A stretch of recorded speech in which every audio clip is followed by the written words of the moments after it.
And we're live with another podcast. Mike here. And Mitch. And today we're going to talk about the Central Division, one of the more even distributed divisions, the toughest one to kind of judge. Yeah, in my opinion, this is the hardest division to really get a grasp on what's going to happen for next season. They're really evenly bunched up. There's not really. I think there are a couple teams that have kind of separated themselves a bit from the rest, but after that, it's a lot of good teams. Yeah. And one of these good teams are going to have to miss the playoffs. So. Yeah. So let's get right in with our number 7 team. Yes. This is the only division with only 7 teams. And this one, I'll start with. At number 7, I had the Chicago Blackhawks. I also have the Chicago Blackhawks at number 7. Who ended the season last year at the 7th. But I feel like they haven't really. They added Chris Kunitz, they added Brandon Manning, Cam Ward, but they're not. They're all. Cam Ward and Chris Kunitz are aging veterans, and Brandon Manning is okay. Yeah, he's a 7th guy. I don't think this but there is. I mean, they still have Patrick Kane, Jonathan Toews, but it's not the team that they were so dominant from before. I was fairly comfortable putting them as the last team on here. Yeah. Just because looking at last year, the Dallas Stars were in 6th in the division. Chicago was 7th, and Dallas had 92 points. Chicago had 76. Yeah, that's a big drop off. Yeah, 16-point drop off there. So, yeah, that's mainly why I was so comfortable. I think Chicago's going to have a bounce-back year. And 6 points from the bottom. They will, but it depends on defense because Seabrook and Keith didn't really show up last season. Yeah, Both of them spent time in the press box, I'm pretty sure. Yeah, at some points. Seabrook did. You look at the two of them, 35 years old, Duncan Keith, and 33, Brent Seabrook. So, yeah, those two mainstays on the blue line are definitely aging. Yeah. They've got giant contracts. Yeah, they do. Seabrook did 2024, 2025. Duncan Keith, 2023, 2024. Yeah, so this is a team that it's only going to get worse. Yeah. I mean, all their core players are aging. I mean, Kane's still 29, but like you said, they're in the mid-30s. Even Crawford's 33. Yeah, so I think this is a team that has some young talent. Alex DeBrincat had over 50 points last season as a rookie. He's a great young player. You have Saad, who always comes back and gone, and whatever they do with him. Saad is someone who I think this is a team that can improve from last season just because even without making improvements in the offseason, Jonathan Toews had a pretty terrible year last year. I think he'll be able to at least pick up from where he was last season. Maybe not be the guy he used to be, but Patrick Kane's still one of the best players in the league right now. He only had about 75, 76 points, and he's someone who could easily win the Art Ross next season. And Saad he didn't even hit 40 points. Yeah. So he's only 25. So there's a lot of guys here who I think could definitely take a step up from this past season. So I think that they'll definitely be improved, even without making the roster improvements to the team. And also the problem that's been for a while because they have so many big names that they sign for just big deals. Their cap issues have been such a problem. That's why they haven't really been able to do much besides sign these aging kind of veterans to help them. Yeah, so they're a team that has had to lock up these veterans, and they earn the contracts they have. Just those 3 Stanley Cups the Blackhawks have won, but this is the price of winning 3 and 5 years. You get to a point where you have to lock these guys up, and you lock them up to contracts which look really bad at the end. And they just traded away Hossa, who wasn't really anything anymore, but that was another big contract they wanted to get rid of. Yeah. So there is not much to look forward to if I was a Chicago Blackhawks fan. No. I mean, this season I think they will improve. If they made the playoffs, I'd be surprised. I wouldn't exactly be shocked because it's like they do have that high-end talent. It could easily be the exact opposite of what we come up with today. How we see these teams. Yeah, this division is very close. And again, I think that the Blackhawks will be much closer to the rest of the teams than they were this past season where they were 16 points behind. I don't see that happening. Yeah, I agree. So who do you got at number 6? At number 6, I have the Colorado Avalanche. I do not have the Who do you have at number Actually, 6? Sorry, yes I do. I do have the there Colorado you go. Avalanche. I do. Our 7 and 6 are the same. So, And that's I surprising. I think- thought we'd have much different results here, but For this one, it's just McKinnon had such a great year last year. He even tailed off near the end, but he still had such a great year that he was a finalist for Hart and everything. He's still such a great player. I don't know if these other guys behind him can duplicate that. They did add Varlamov. they did add Philip Grubauer. Grubauer, yeah. And that, so it kind of helped them depth or goaltending wise, but the defense isn't that great. I see this as a team who really overachieved last year. Yeah. Obviously, Nathan McKinnon had a career year. He's 22, so it's not a huge surprise that he had a giant career year. He was a former number one overall good. pick. I just. If you look at them offensively, Mikko Rantanen's a great young player. He's only 21. It's blowing my mind, though, seeing that he's only 1 year younger than Nathan McKinnon. I see him as such a young player. But Rantanen had a breakout year on a line with Nathan McKinnon last season. Which you can see they can still duplicate that next season, but still. Rantanen had over a point per game. So, those two together, I still think they're going to be great next year. I don't necessarily believe that McKinnon's going to be producing at the level he did last season. But past that, I mean, Landeskog, he's still 25 too, which again, there's a lot of names here that I'm just, it's surprising me for how long we've known them that they're still at the ages but that it just seems weird because the year before they were so bad. I don't know what this great turnaround was unless these guys just suddenly decided to play well after a couple semi-poor years. If you even look at Gabriel Landeskog in the 2016-17 season, he only had 33 points in 72 games. This past season, 78 games, 62 points. So he almost doubled his point total. Right. I don't know if to do it in this division too is impressive. Yeah, obviously with the playoff berth they had, they just snuck in at the end of the season, last game of the season. It was very impressive. But just looking at them, there's just not much depth offensively. No. You look to the defense, and Tyson Barrie's a good defenseman. Ian Cole, they just signed to a 3-year deal, which I'm at $4.25 million. I just am not really a huge fan of Ian Cole. I see him more as a third pair guy. Mark Alt. They re signed him. It's a really weird one to me. But Samuel Girard is a guy they got in the Matt Duchene deal. Yeah. They got it from the Nashville Predators, actually. So he's a good young defenseman. So, and goaltending wise, it's not a bad duo to have. Grubauer and Varlamov. Yeah, Grubauer is obviously who they see as their future starter. I think this season Varlamov will likely have the majority of the starts, I would think. Or I would think so, split but time as much as they can. He's had injury problems in the past, and so it is a good. I think it is a good idea to add Grubauer. I think he made he's more younger sense for other teams. But Varlamov's hitting in his 30s. Next year he's a free agent, so you don't know if whatever they see out of these two, which one they'd would rather have, or if one of them's still at the trade deadline.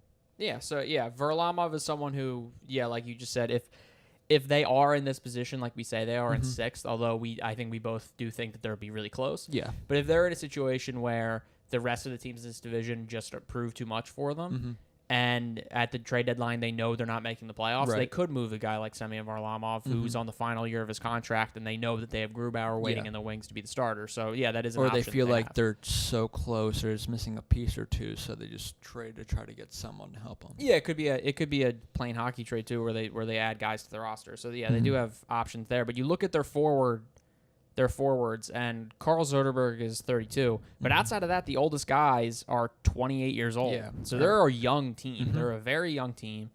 So I think that they're a team on the upswing. Obviously, they have the maybe first overall pick with the addition of that Senators pick from that Matt Duchene deal. So there's a lot to be happy about if you're an Avalanche fan, and I think they're a team that could still make the playoffs this season. I would be much less surprised, obviously, if the Avalanche made the playoffs. I think I wouldn't scoff at that at all. It's just at this moment I see the other teams in this division being slightly ahead of them. They are one of the youngest teams in the NHL, too. Yeah. By average age. Just look at that offense, like you just said. But moving on, who is your number 5? I have the Minnesota Wild at This number is the 5. one I had trouble with. I kept going back and forth, but I have the St. Louis Blues at 5. St. Louis Blues, okay. I know they added Ryan O'Reilly or whatever to help that first line with Tarasenko, but I don't know if that really is much. I also am not really the biggest fan of Ryan O'Reilly.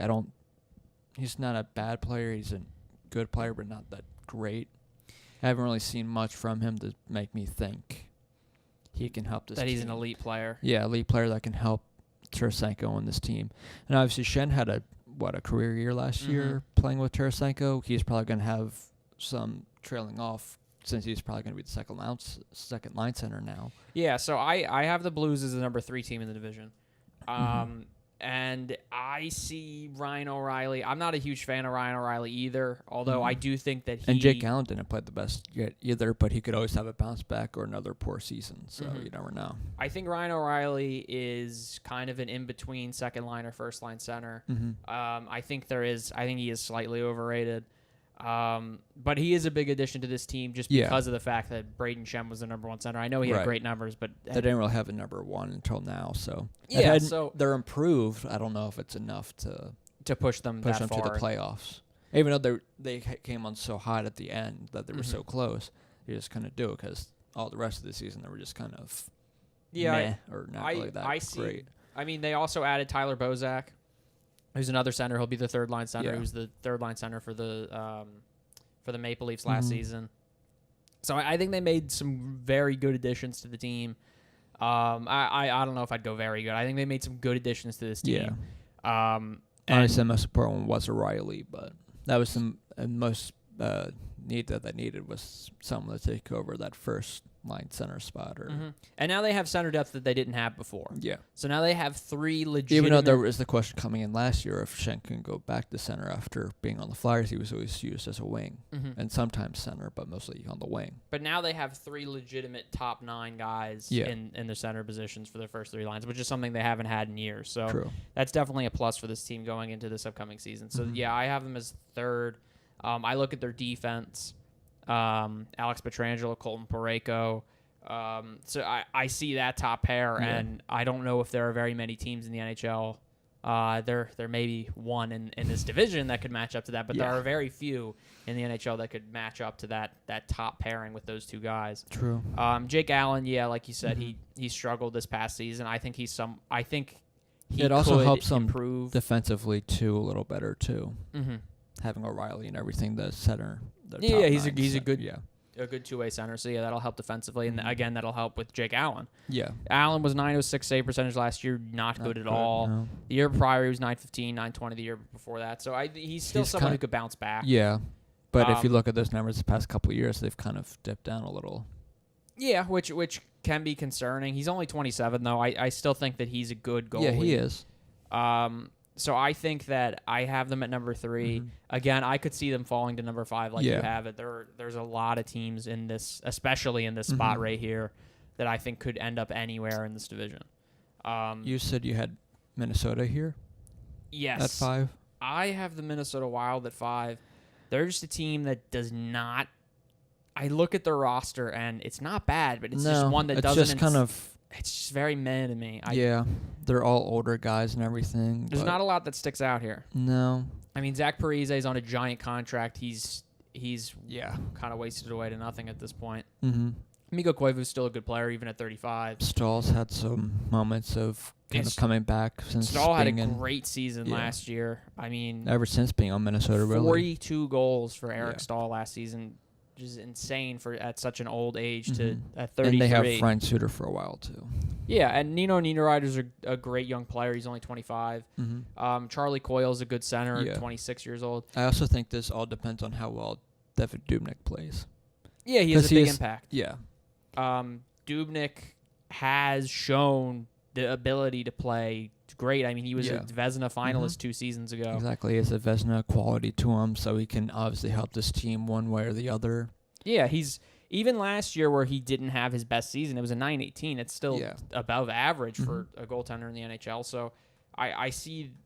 And they finished 3rd last year with over 100 points. So yeah, and they didn't necessarily lose anything. I mean, Matt Dumba's a great defenseman. Even though there are rumors that they might trade Stahl or a couple people, but there's nothing really coming out from there, so I don't really know if that's going to happen or not. So something that's hung over this team this offseason is this is a team that has not produced in the playoffs. Yeah.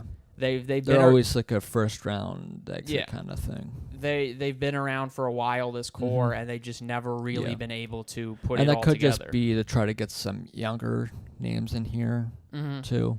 Although, but two of the guys that have been most rumored were Nino Niederreiter and Charlie Coyle, and they're 25 and 26. True. And they're really the main core of this offense. I mean, Eric Stahl had a great season last year, but he only has 1 year left on his deal. Right. He's not really seen as someone who's going to contribute to this team in the future, at least not past this season. But this is the one I was struggling with Minnesota and St. Louis, of where I was going to kind of put them with Minnesota, because I have Minnesota at 4 and then St. Louis, and there was just kind of a back and forth of which one I felt kind of was there, but this could obviously go either way.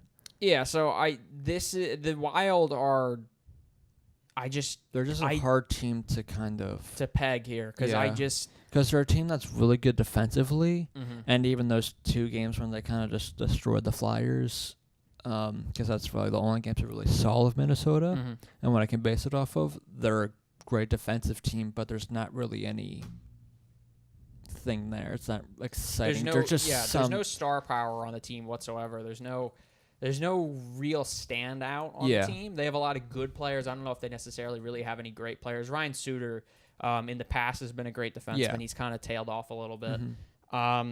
They're a tough one to peg. I could see them anywhere from probably 3 to 6 in the division. It's really up in the air where they could possibly be here. Right. Number 4. I just said was Minnesota, and we just talked about them for a good bit. For me, who do you have? I had Dallas at 4. Okay. So I had Dallas at 3. Yeah, I had Dallas at 4. They're just every year. Every year you look at them in the offseason. On and you're paper, like, you think this is a team that can contend. Yeah, they're similar to the Hurricanes in that way, that it's just on paper they always are like, and they always try to make that move to make them that way, to try to get someone who can help them push it get them into the playoffs. Yeah, every year they've been rumored to get Carlson in a trade, but every year you hear that the Dallas Stars won the offseason. They get the best offseason grades whenever anyone gives them out. Yeah, they just never really been able to put it together. I mean, you look at them. John Klingberg on defense. He's only 25 years old. Right. He was a Norris Trophy, or should have been finalist. Was he a finalist? I'm not even sure. But John Klingberg is one of the best defensemen in the NHL. He's been one of the leading defensive scorers in the NHL for the past couple of years. You look goaltending wise, Ben Bishop, he might not be what he used to be, but he's still a good goaltender. Yeah. He had a .916 save percentage this past season. As backup. It's better what they had before with Lennon and Niemi. Yeah, exactly. They've definitely shored up the goaltending spot. And their top forward unit of Jimmy Benn, Tyler Seguin, they're still crushing it. They're still doing really well. Yeah, even Jason Spezza, who's older, still has those moments of being a great player or a good player. Yeah, at his age at 35. Yeah, you look at them, and I mean, offensively, like you said, there's Jamie Benn, there's Alexander Radulov, there's Tyler Seguin. They have a lot of great players offensively. They have Hansel. They have Martin Hansel isn't exactly what he used to be. He's probably making a little too much money for the player he is now. But you look at even someone like Valery Nichushkin, who was with the team for a couple years. He moved on to the KHL. He's come back now. He should be an improved player. He did pretty well in the KHL, so he's another guy you could add to their middle sixes and as someone who could produce. And I just look at them. They're a good team. I can't understand why they haven't. I don't know. There's nothing that they really lack. Maybe a little bit of some depth forward wise. Yeah. Maybe a little depth defensively. I know they signed Roman Polak to a 1-year, $1.3 million deal, which is that's just bad. But Mark Mathat's a good defenseman. John Klingberg obviously is fantastic. There's nothing I see here that really screams to me that this isn't a playoff team. Right. And yet they've just never really been able to put it together. So I have them at 4. You said you have them at 3. At 3. Yeah, I could definitely see them there, and I almost wanted to put them there, but I always have that thought in my head, like, no, what are you doing? This is the Dallas Stars. It's like whenever you look at your bracket and you see the Washington Capitals sitting there, and you're like, they're such a great team, but I can't put them to win the Stanley Cup because they never get past the second round. And eventually it did happen, so it could happen here too. And they also have Miro Heiskanen coming up too. Yeah, a great defenseman who possibly rumored to be, but they don't want to lose him because they see him as a high pick. But if they were somehow to get Carlson, they're easily in the playoffs. In my book. Then they're even contending for the top 2 spots in the division. So because then they have a number 1 defenseman. Yeah, exactly. Well, they have 2 number 1. They have 2 number 1s, but Klingberg and Carlson, those are the 2 highest scoring defensemen in the NHL, and they could be paired together. It'd be insane. So power play wise, that'd be great too. Yeah. So the Stars, I think they should be good this year. Yeah. I think they should. I don't. That's the thing. But they're another team that I would not be shocked with any. Yeah, they could be last place in this division. I wouldn't be completely shocked. They could They could finish ahead of one of Nashville or Winnipeg, and I wouldn't be completely shocked. Yeah. So yeah, they're one that I just have a really hard time putting ahead or putting them where they should, in my opinion, be just because of their previous failures. Right. Despite having great off seasons. So number 1 and 2, we have the same. We have the same teams, but do we have them in the same order? Who you have at number 2? At number 2, I have the Nashville Predators. At number 2, I have the Winnipeg Jets. Okay. So, I just think they're out of all these teams, offensively, I think they've shown Winnipeg. That is Winnipeg. Yeah. Yeah. That they're one of the best, or they were one of the top scoring offenses last year. Mm-hmm. And they made it all the way to the West, and that first game against Vegas, you're like, oh, wow. Yeah, they kicked the living shit out of them. Yeah, you're like, wow, they could make it to the Stanley Cup, but that wasn't really there. I mean, they lost Stasny, but he was only there for half the season, and they were already dominating for most of the season anyways. Yeah, so I had the Jets as number 1, but I flipped it. last season showed to be back to that number one goaltender. So yeah, I look. Obviously, the Jets, fantastic offense. Mark Scheifele, Ehlers, Wheeler, Perreault, Laine, Connor. Yeah, there's so many great players here. They could make 3 lines of. And they did. Of great players. And they did had with Laine Stasny on the third line. Exactly. So they're offensively. And Blake Wheeler had a great year too. Even with the Maple Leafs adding John Tavares to their team, the Jets still might be the best offense in the NHL. Yeah. So, obviously, they're great there. Defensively, they're still pretty good with Dustin Byfuglien, and Tyler Myers is still a good defenseman. Yeah. Trouba's a very good defenseman, good young defenseman. Even Josh Morrissey's a very good young defenseman. Yeah. And then, to me, this is where the reason why I have them at number 2 is, and I guess you could say it for the Predators too, now that I think about it, but Connor Hellebuck had a fantastic year last year. It would be hard for him to try to repeat that same year, but .924 save percentage, and prior to that, he had the year before he had a .907. Yeah. But that was why they brought in Steve Mason, because they weren't really sure on him, and they thought Mason could help that. But yeah, I still think he's a very good goaltender. He started 67 games last year. He had a lot of work last season. He was .922 in the playoffs, so he's also very good there. It just gave me some pause that he's never really played that number of games before, so I don't know how he's going to hold up with another season of that plus 17 playoff starts. So that's why I put them slightly behind. But they're really about the same, I would say. It's like a 1 tier, like 1A, 1B kind of thing with these two teams. These two teams are because just if you want to put it if you want to break it down offensively, I want to say they're about the same, but I'll give the edge to Winnipeg. But defensively, Nashville has it. They had a much better defense than Winnipeg does. These two teams had the best records in the NHL last year, 1 and 2. One was Nashville, 2 was Winnipeg. Winnipeg was 1 point ahead of the Tampa Bay Lightning. Yeah, they were the two best regular season teams in the NHL last season. 3 points separate them, 117, 114. Nashville was. But where I see the two teams, and I think they both have elite aspects to them. Yeah. Obviously with Winnipeg, like we just said, with their offense. But then when you look at the defense of the Nashville Predators, and there's no team that can compare defensively to the Nashville Predators. Obviously with PK Subban and Matthias Ekholm. There's just Ryan Ellis, Roman Yossi. Exactly. There's a lot there.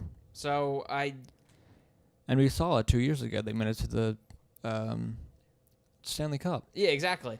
But that was where they kind of fell off because Rene was great during the playoffs, but he kind of fell off in that Stanley Cup. Mm-hmm. Yeah, and that's where it kind of comes down to. Rene has in the past shown that he can be a great goalie, but is at times inconsistent. Mm-hmm. And Hellebuck's also the same way. He's kind of been average goaltender for most part, but last season he was great. So you never really know. Kind of depends on the goaltenders with these two teams. Pekka Rinne's going into his last year of his contract at $7 million. But a backup for the Nashville Predators is UC Saros. He's a very good young goaltender. They just locked him up for another 3 seasons. Last season he had a .925 save percentage, a .952 save percentage in the playoffs. I mean, Rene's 35, so you can only think of him so much for goaltending wise, and Hellebuck's still young at 26, and even Saros is even younger. Yeah, so I see Rinne. This is his last season with Nashville. I assume he'll be the starter this year, and then Saros will take over next year. So I think they're fine there in terms of the long term. Rinne, I kind of don't know. He does also kind of give me some pause like Hellebuck just because of the struggles he had in the playoffs, how inconsistent he's proven to be. Yeah. Although he did win the Vezina for this past season. It's true. So to me that's where the difference comes. I think offensively for the Predators, I mean, Philip Forsberg's obviously one of the premier wingers in the NHL. Ryan Johansson didn't have a great year last season. But he is important to the team. At the same time, you could even say back in when they went to the Stanley Cup, losing him was the biggest loss for them. Mm-hmm. Yeah, I think the Predators don't. If you want to compare the offenses, the Predators do not match up to the Jets in terms of elite talent. Yeah, elite talent and depth wise. I would say depth. I think the Predators actually might even be better than the Jets. Really? Just with all the Colton Sissons, Kevin Fiala, Ryan Hartman, Ely Tolvanen, who was their first round pick from this past season, is going to make the roster this season.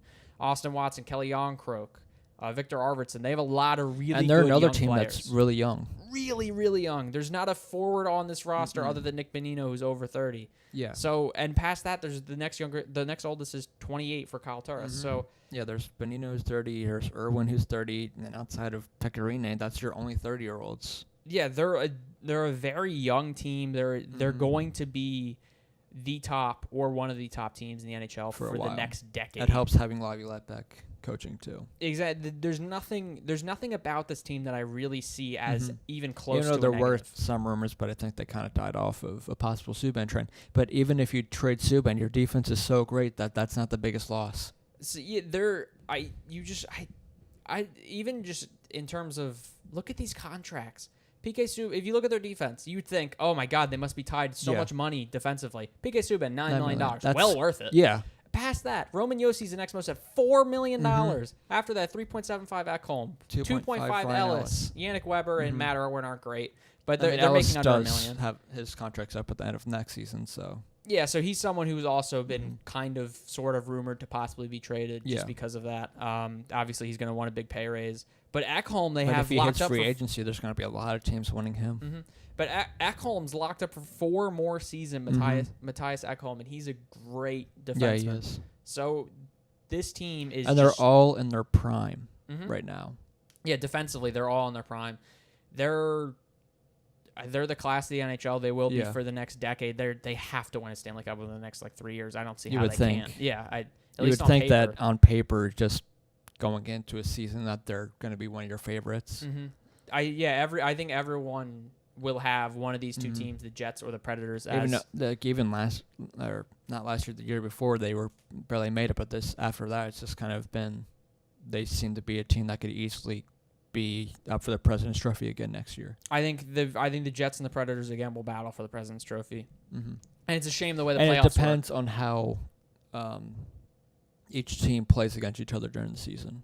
But it's a shame the way the playoff system works, where these two teams have to play against each other in the second round. Because it's going to happen again next season. They're going to play against each other in the second round. They're never going to meet in a round past the second round, which is a shame because they're the two best teams maybe in the entire NHL, not to mention the Western Conference.